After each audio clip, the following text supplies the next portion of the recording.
Hey everyone, thank you so much for tuning in. Blip just fought Lockjaw, and I'm here with Aren and Bryan to talk about how the fight went. With me is Alex, my fellow co-captain of Team Tantrum. So just to kick things off, Aren and Bryan, what was the strategy like going into the fight with Lockjaw, being one of the first vertical spinners Blip has faced in the box? Yeah, so people who have seen the first two fights, we got some comments, and I saw some from a few other people on, oh, it does too many wheelies, it's too back heavy, and the wheelies have nothing to do with the weight distribution. So a lot of this fight was also like us getting in control of our own robot. So there's a lot of things for the strategy side of stuff, and Bryan, I'll let you cover the front end things, but dialing the weapon down such that we don't gyro to make sure that we get underneath them, because in our case the game is entirely the ground game. If we can't get underneath Lockjaw, we don't have a chance. And in this case, a lot of the sentiment was also shared by us at the event of we need to face somebody who's capable of doing real damage to us and actually hitting us hard. So we knew going into the fight that this was one of our first tests of can Blip take a hit. I think something that's important to clarify when we mean gyro also is similar to how a lot of robots with large spinners tend to sort of move and teeter as they drive around the box. Blip is a flywheel spinner. So we also actually have a really large spinning thing inside of us. You just can't see it because we've sort of packaged it as part of the flipper, but that sort of teetering, which we call gyroing, is an effect of that. And so yeah, that's a good clarification. And unlike the vertical spinners that have it pointed forward, Blip's is pointed sideways. So when we turn quickly, it lifts the front and back instead of the left or to the right. Which is one of the key differences you'll see between how Blip is behaving, even though you can't see the flywheel, it's still there, and normal vertical spinners. yeah, so I think Aren already alluded to this, Bryan, but maybe you can speak about our front end configuration strategy as well against Lockjaw. Sure, yeah. To circle back around, I think we were really excited to fight against Lockjaw. We have a lot of respect for Donald Hudson as kind of a longtime competitor. Every day you walk past his pit and you see 3 Lockjaws lined up ready to go, and you're like, oh my God, all right. So that was definitely, we were pretty worried. We were, Rusty, we were really excited to fight Rusty, but we weren't exactly worried. Donald, we were really worried. So with that out of the way, that's when we decided to use our kind of new wedge deck, which is what you guys saw in the match. So that's kind of what we were going for is a single razor blade front edge that goes all the way across the front of the robot. And the idea there is that no matter how long your forks are, if there's no gap for your forks to get under, then the forks have lower surface pressure.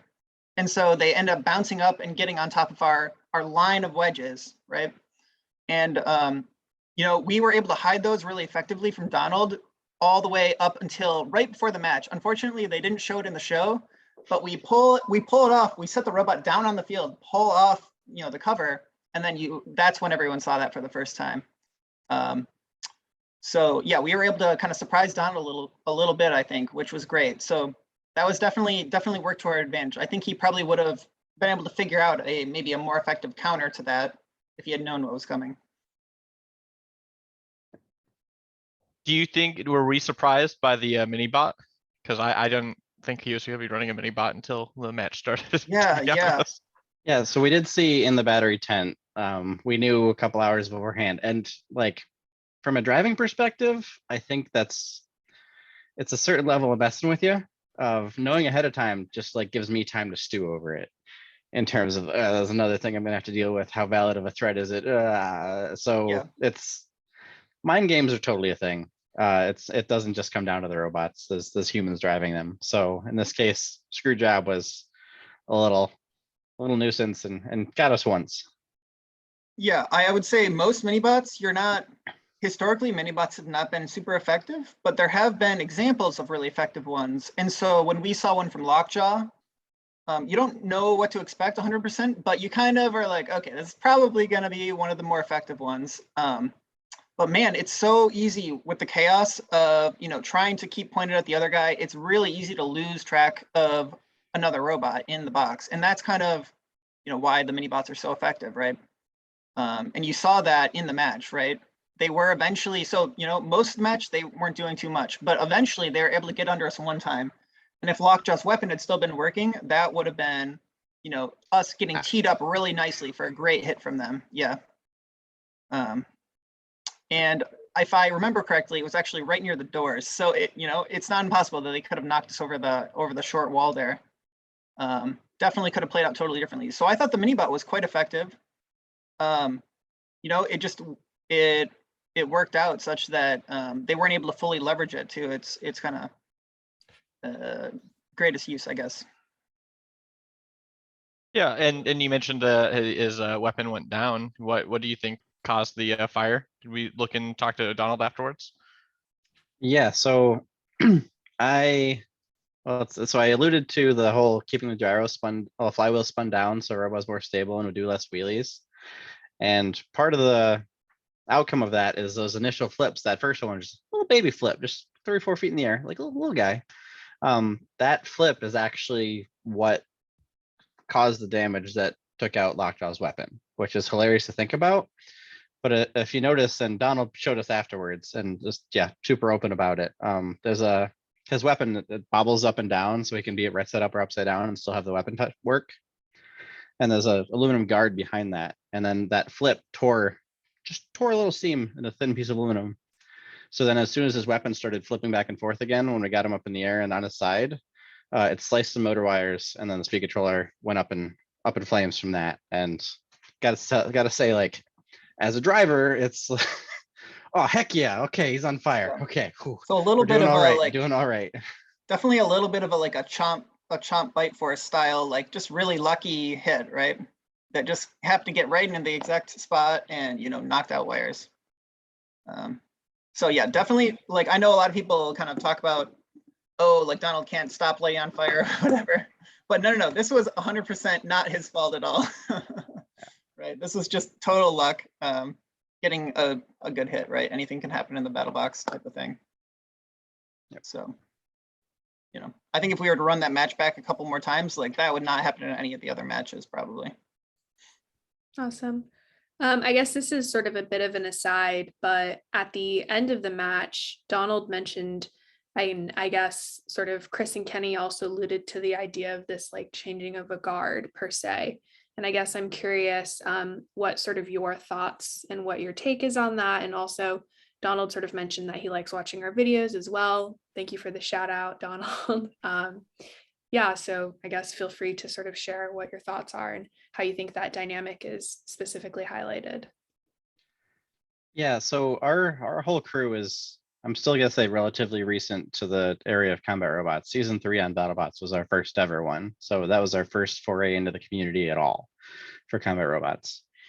Most of us have first robotics backgrounds, and my friend Hal, who lives nearby with Duck, is put it very well of our team is very much structured so the responsibilities are split across the board, and every single person at the event is adding value in terms of performance and preparation and being able to go to the nth degree on things.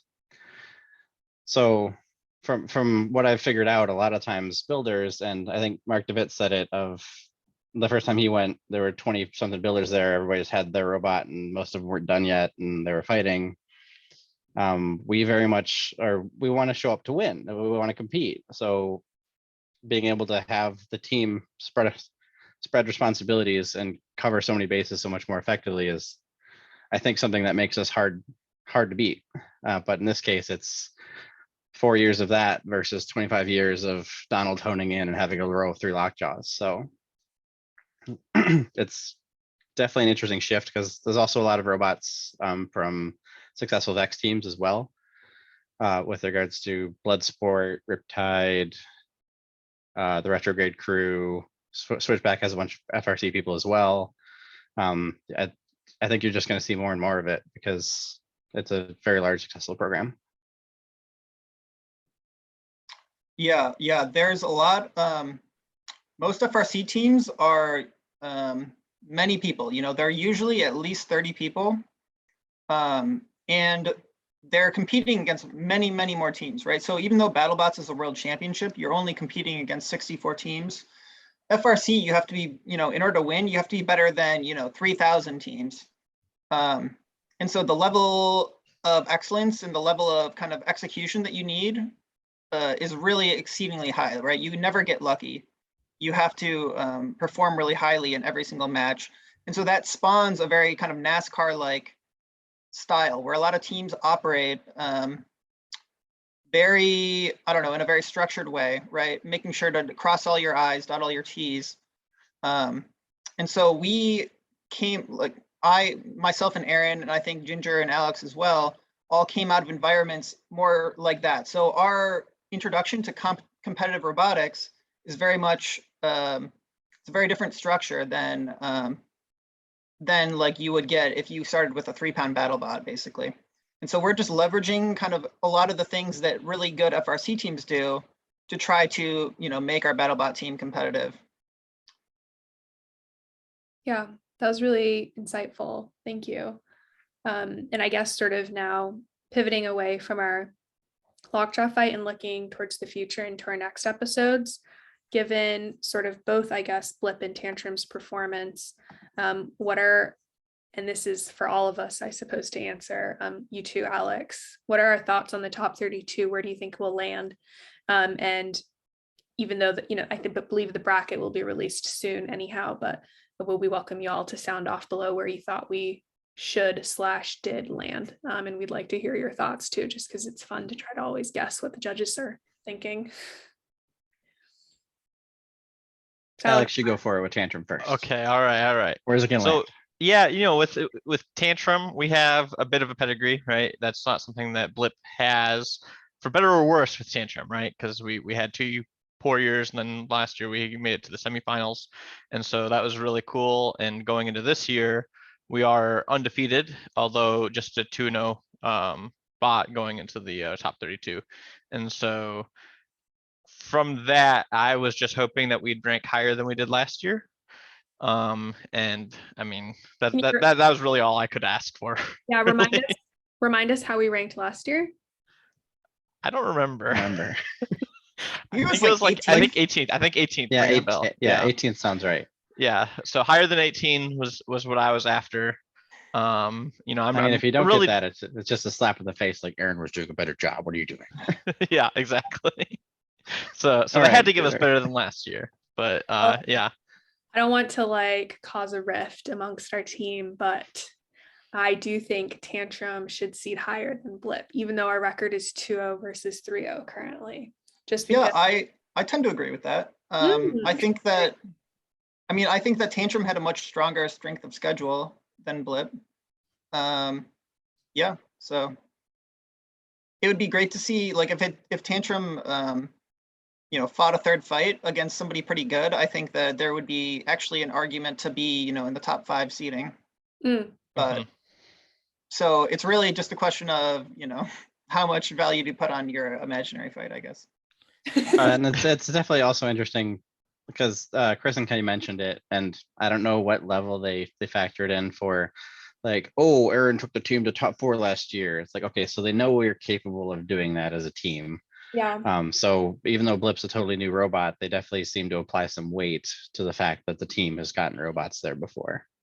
And you can tell the robots look similar, right? You can tell that a lot of the construction is similar. Okay, we haven't seen Blip take a big, horizontal spinner hit, but it's got the same armor as Tantrum. It's gonna be fine. So yeah, absolutely. Yeah, on the Blip side of stuff, I was in the boat of, okay, we're 3-0. Last year, I think there was Jackpot and Mad Cat are both 3-0, and they put them in 10th or 11th territory for being 3-0. Just also based on some of the strength of schedule stuff. So my assumptions were we would probably land around there because I love Rusty and all, but if a robot came out swinging, Rusty isn't not going to do so hot. And then the overall side of stuff, it was we could get grabbed and embarrassed, but it's one of those, there's no big hits taken there, so victory or no victory, not much is going to be proven. And then the Lockjaw fight was definitely one of those as far as would kick us higher to a lower seed. So my estimate was in the 10 or 11 territory, knowing what they did last year with Jackpot and Matt Catter. Yeah. Awesome. Yeah, as we were talking about earlier, post below like what you think we're gonna see. I know the seedings are gonna come up pretty quick as the episode's gonna air on like 2 days from now. And so, but we still again love to hear what you're saying. So then we go on to some listener questions. We have one of what is the highest blip flip? So I guess in match, what was our highest hit so far? Do we know? It's So I probably think in match we're about 8 feet. This one, I think it's hard to judge because they don't have any static cameras mounted anywhere. Just for reference, in this picture, each of those panels in the background is 4 feet. So Lockjaw is about 6 feet in the air right now. For reference, Um, Blip is about 1 foot tall. Yeah, it's Okay. so that's a good reference as far as heights of flips goes. So I think right now in the box we're probably about 8 feet with one of the overhaul flips. And then Rusty was big arc, so it's harder to tell with where cameras are flying around. But Right. And how many panels are there total in the box until you hit the ceiling? there are 4 panels tall. It's 16 feet to the ceiling. Okay. Okay. And then at home, what did we get to with the highest blip flip? Yeah, so Tantrum at home, we had, well, sorry, Blip at home, we were using Tantrum 1 as a test weight, which some people complained you're beating up on Tantrum 1. The ground that Tantrum 1 was landing on was the only thing getting beaten up. Tantrum 1's fine. But we had a 75-pound plate strapped to it because it was empty to get it up to 250, and we were able to get that 12 feet in the air at home. Cool. So Yeah, and I think in some of our future fights, we get a little closer to that 12-foot number. So maybe. That's something to look forward to. I don't think it's a secret to say like we're gonna flip people. Okay. I don't know. You just said the flipper might work in the future. I think it might. I don't know. Maybe allegedly. Yeah, maybe. Okay, allegedly. Anyhow, for our last listener question this week, someone asked, what is Blip's greatest weakness? And then after y'all answer, what is Tantrum's greatest weakness going into the round of 32? Like what is going to be the most likely reason that we get eliminated, I guess. It's another way to think about it. Yeah, so my quick take on this one is like last year before season 5, when I was still driving Tantrum, I got a whole lot of practice for the drive base. And then when you put that in the box, it all like directly transferred because the Tantrum weapon and where it's at and stuff, you could spin up to full speed and barely, I can't even like driving it, you can't even tell if the weapon's on or not. Mm-hmm. So the biggest issue during match we've been having is dealing with the sideways flywheel gyroscope silliness for doing wheelies or not. It's kind of annoying to have your weapon effectiveness tied to how well you can drive. So it's like, okay, this is the needle back and forth as far as how high we're going to flip somebody versus, oh, hey, wheelie time. So I would say the biggest weakness right now for Blip is that. Yeah, and then kind of what ties into that is the gyroscope also makes it more difficult for us to self-right. And so we got that to a pretty medium spot, but I don't know that we were ever totally happy with it in this competition season. Totally. And I guess for Tantrum, I would say sort of maybe in a different thread, our drive has been looking pretty good so far. And I think Dylan has definitely been able to get some time in the box. So I feel pretty confident about his driving abilities. But I do think the one thing that has and sort of has always been one of Tantrum's little quirks is definitely reliability, just especially with all the moving parts, especially with the half rev. We weren't able to sort of totally gut everything and redo everything rigorously. We're sort of like building on top of pieces that were already bent, pieces that had already been through battle. And so definitely like things just being a tad off can sort of cause all sorts of downstream effects when you get a hit in the box. And I personally at that point was worried about, being able to go the full match. I think especially in the round of 32, like matches start to go longer and longer. Robots start to, it doesn't take one hit to break someone. You sort of have to be able to spin up again and give them a second and a third hit in order to make progress. So yeah, I think that would be sort of Tantrum's biggest weakness. And in the future, we do hope to fix that by doing sort of a full rev where we take a lot of the learnings we had from Blip and really get some of those little witches and those spirits out that are hard to chase down. So. Just for clarification, are you talking about weapon reliability or general robot reliability? Definitely weapon reliability. I think we feel Okay. really good about our drive. I meant that in the first part with like the drive and with Dylan and the stability. The drive Gotcha. is like no problem, but like I said, we want to knock people out, right? We can't just like be driving around for 3 minutes. And so 1 or 2 hits is not enough. We have to get multiple hits. But yes, thank you, Brian. That's a good clarification. All right, Alex, what do you think? I 100% agree with Ginger's assessment. That we are working on the new Tantrum, and that is the first thing that we're looking at right now. And so, as Ginger said, we did a half rev last year, and so we couldn't quite fix all the details. But right now we're starting with the weapon and working our way out, and so it's gonna be great. Yep. It's gonna be great, like every battle bot before it's built. Yeah. Oh my God. Yeah, we're gonna come back into the season. We made everything better. There's more power. Just Yep. tell all of that to a TV camera, and then match 1, weapon's gonna die. Yep. Yep. Self-fulfilling prophecies. Hey, please take that back. Oh my gosh. No. Well, we'll work really hard to make sure that does not happen, right? That's the whole And point. Tantrum shall seek revenge on Blip next season by being the first one. I'm just kidding. Maybe not, but. Revenge for what? For being cuter. Yeah, Blip's pretty cute. Yeah. All right. Thank you all yeah. so much for tuning in this week. We really appreciate everybody watching the show. We're super excited that the World Championships and the bracket are right around the corner. Make sure to tune in. Feel free to leave any comments or questions down below. In our box below, we will have links to our eBay shop, links to our merch shop. And as usual, thank you so much to all of our sponsors, especially J&J MedTech and E2E for everything that they do. Feel free to also check out their links down below if you want to support our sponsors. And yeah, thank you all so much. And we'll see y'all in the future.